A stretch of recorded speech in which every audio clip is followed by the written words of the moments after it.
Каварна е домакин на младежкият проект по неотъпкани пътеки културното предприемачество на Балканите. Днес на пресконференция проекта Артфест Балканика, осъществяван с подкрепата на Европейската програма Еразъм Плюс, бе официално презентиран. Пред участници, домакини и гости, 5 отбора от по 9 човека бяха представени от техните ментори. Над 40 младежи, архитекти, уеб-дизайнери, актьори, психолози, музиканти, фотографи, журналисти от 5 страни – България, Македония, Албания, Румъния и Турция – се срещат и споделят опита си на Международният форум. Идеята за второто му издание е да събере на едно място качествени и талантливи хора, да установи мултикултурен диалог и най-важното – да стимулира предприемаческото мислене в хората на изкуството. Международният фестивал за културното предприемачество на Балканите се провежда от 1 до 11 юни в град Каварна с подкрепата на Сдружение Балкански културен институт с председател професор доктор Йорданка Бибина. Идеята на нашия проект е именно да стимулираме тяхното предприемаческо мислене, за да може да се ориентират тези млади хора и към сферата на предприемачеството, да използват най-големия капитал, който съществува в тази сфера. Това е таланта, това са уменията, това е техният принос в сферата на културата. Така че ние искаме да срещнем културата с икономиката и да помогнем на тези млади хора да намерят своята реализация и в една икономическа сфера. Това е основният замисъл на проекта. Същевременно, както обикновено тези наши проекти се случват и се реализират, творческият момент, творческата реализация, обмяната на опит в толкова много сфери на изкуствата, тъй като вие чухте, че имам представители от живопис, музика, архитектурно наследство, реставрация, до модерни медии, които съществуват и в интернет пространството и не само, видео и така нататък, филми, фотография, да могат да обменят уменията си, да могат да обогатят знанията си, да видят културата и като един синтез от много елементи и компоненти и се надяваме, че това ще подпомогне тяхната бъдеща професионална реализация.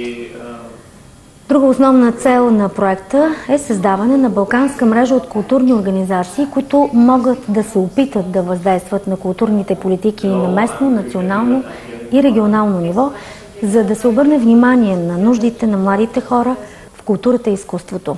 Форумът като цяло има културни, икономически и социални цели. Един от замислите на нашия проект е също така да се възползваме от френския опит, където Федерацията на хората на изкуството на свободна практика е успяла да накара политиците да приемат един закон, по силата на който тези млади хора, когато веднъж или два пъти имат изява, да могат да получават някакво възнаграждение и през цялата година.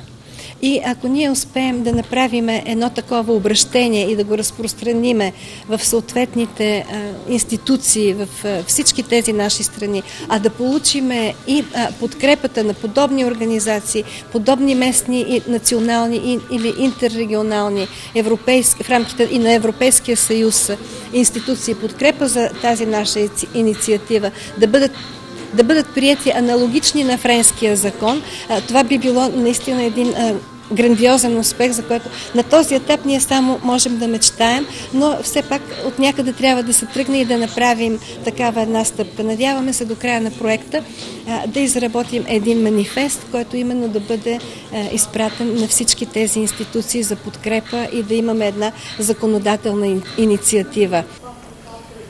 По време на форума участващите младежи провеждат дебати по ключови въпроси за европейската идентичност като мултикултурализъм, интеркултурен диалог, културно разнообразие, културно взаимодействие и сътрудничество.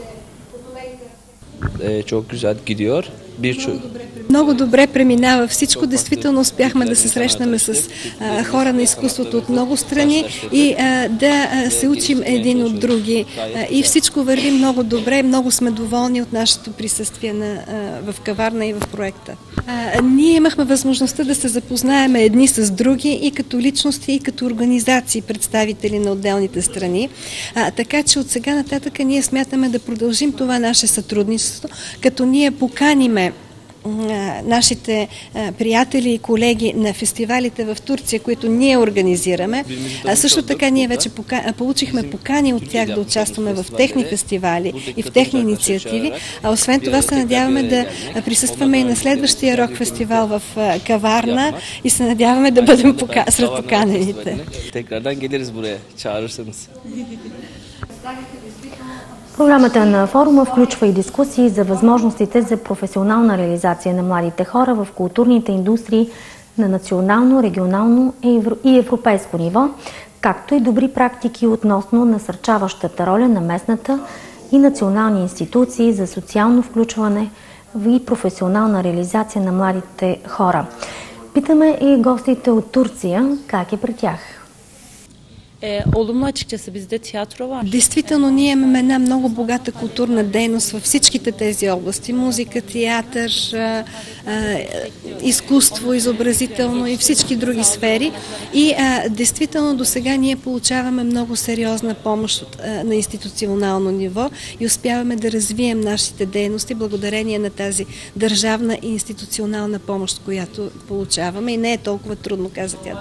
Тоест френския модел може би вече е приложим в Турция? Да, прилага се френския модел.